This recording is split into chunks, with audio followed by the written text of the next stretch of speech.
Hello everyone. My name is Ronald Cage and I'm a senior in the College of Information for the University of North Texas, and this is a presentation on technical presentation skills. If you've lived in Texas for any length of time, you've probably heard that we love our barbecue. Texans like to think we invented all things barbecue, but then that's what a lot of Texans think. I'm a little bit more open-minded than that. I know that there's good barbecue all over the country, from Kansas City to Memphis. You'll find no shortage of barbecue restaurants, shade tree pit masters, and backyard cookouts that produce some of the best food you've ever tasted. And they all have their secrets, techniques, and some near biblical ways of cooking. Outside of Texas, the meat most people would consider barbecue is pork. Well, that's why Texas is a little different. In Texas, we love our brisket. The brisket is a large, sometimes unwieldy cut of beef. It can be tough to cook and has intimidated a lot of would-be pitmasters away from it. Well, see, if you've grown up in Texas, you've been around a range of brisket from bad to okay to really good. Every family has someone over the years who's become the designated pitmaster for any backyard function, holiday, or summer cookout. He's the person that usually mans the grill.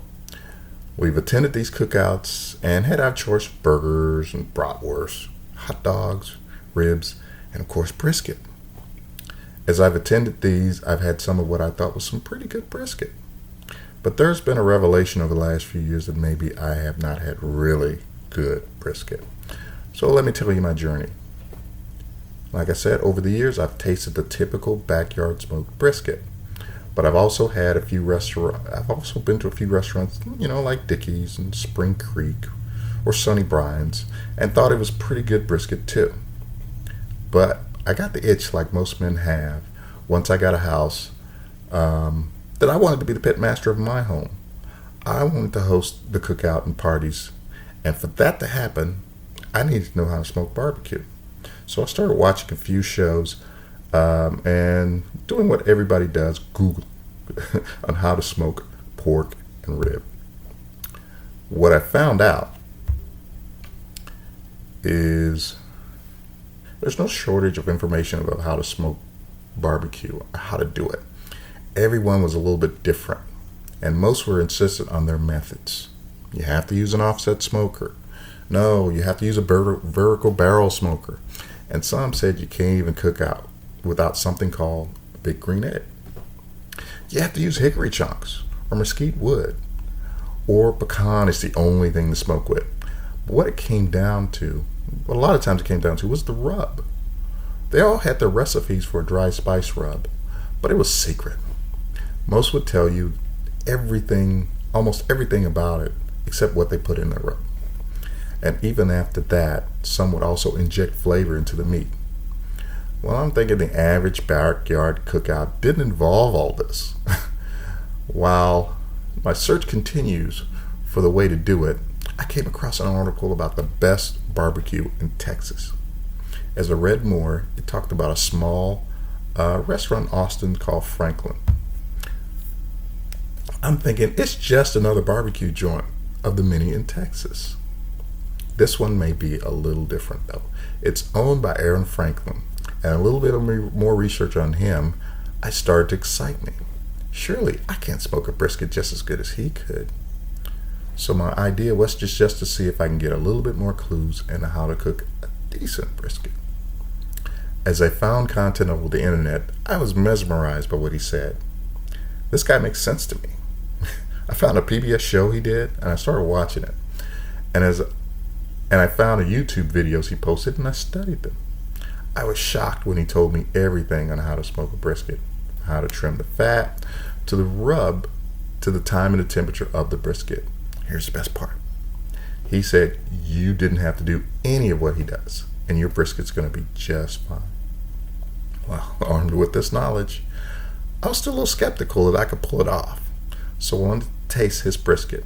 And since he was in Austin, I thought maybe one day I could get to sample some of his barbecue.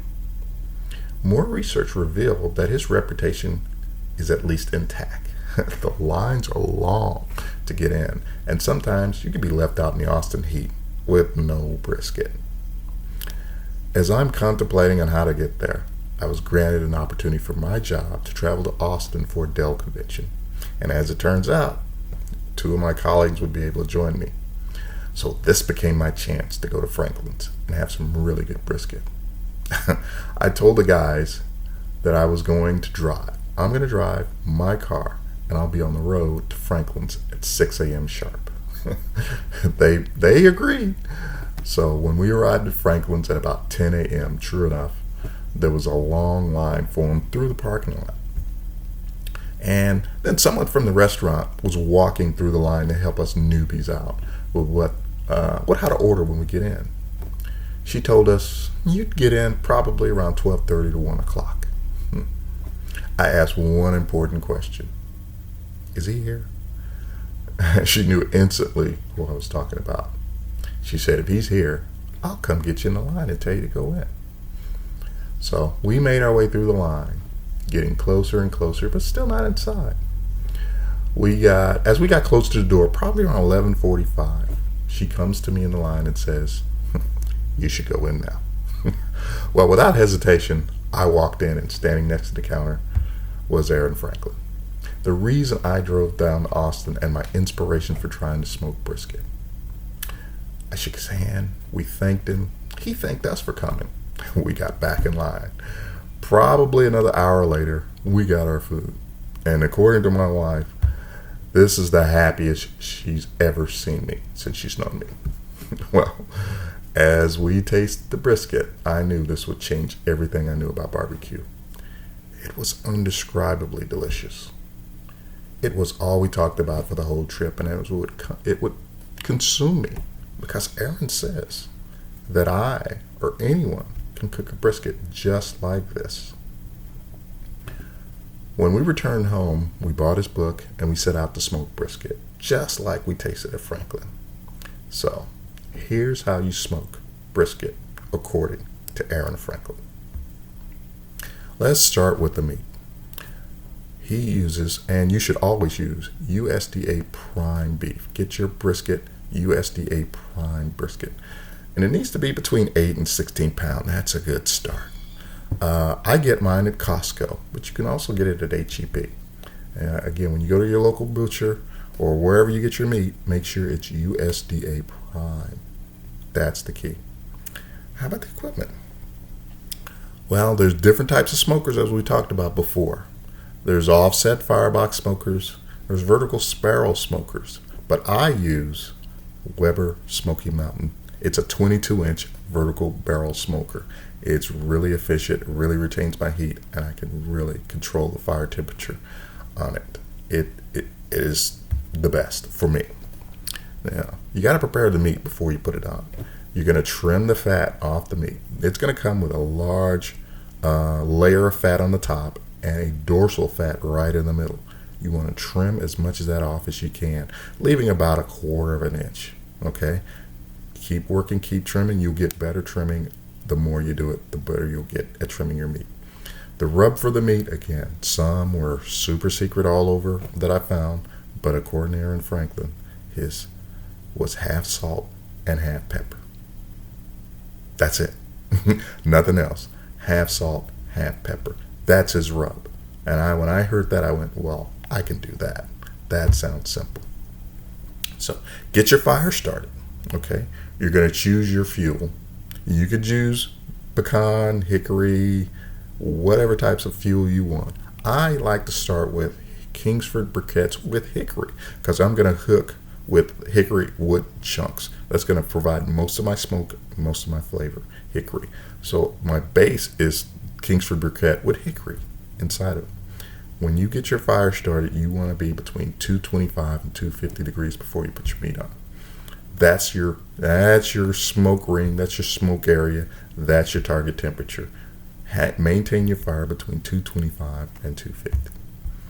How long is this going to take? Well, when you set out to do a brisket, that's the magical question. How long does this take to really do? On an offset smoker, it's about 1 hour and 15 minutes per pound. Okay? On a vertical barrel smoker, it's going to be less. Vertical barrel smoker is what I use. It's going to be about 45 minutes per pound, and it's more efficient. The heat is right under the meat. It comes up, and it seems to retain that temperature the best. So that means you're going to take between anywhere between 8 to 12 hours to cook your meat, depending on the size and the type of barrel, the type of smoker you have. 8 to 12 hours. Okay. Well, I use a wireless thermometer to so I know how long it's going to take to cook and how it's cooking and how it's progressing, because this is an 8 to 12 hour process. So patience is key. You need to make sure you're maintaining your fire temperature in that 225 to 250 range we talked about, and you need to just watch that temperature. If you use a wireless thermometer, you can probe the meat and keep an eye on its internal temperature of the meat without opening up the smoker, without lifting the lid, without checking on the meat. Because as Aaron said, if you're looking, you're not cooking. Okay?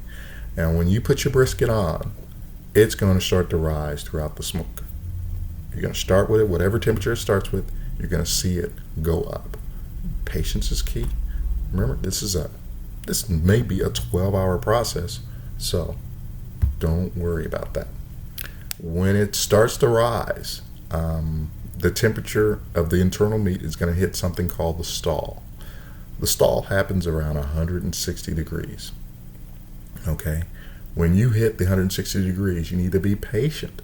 It can actually go down in temperature. Right after at 160, it might go up to 165 and then come back down to 161. Be patient. As long as you're maintaining your fire temperature at 225 to 250, you are cooking. You are smoking that meat. So be patient. It may take an hour to break through the stall. We're probably 6 to 7 hours into this process. That's where we're at. And then we start hitting the stall, and we don't know when it's going to break through the stall. But if you got to be patient, a lot of times you have people coming over. You're trying to rush it. Don't rush it. Okay? Be patient. It may take an hour to break through that stall, but that's okay. But once it breaks through the stall, when it gets over the stall, and that's going to happen around 171 degrees, you're going to start thinking about wrapping. As Aaron says, you can wrap with butcher paper or you can wrap with aluminum foil. I wrap with 40-pound butcher paper. Okay? Right at 171 degrees, that's when you want to take that meat off, wrap it, and put it right back on the fire. What the wrapping's going to do is seal in the juices. The outer bark of that meat is almost done, pretty much is done. And now we're going to work on sealing the juices inside of the meat, and wrapping helps that process.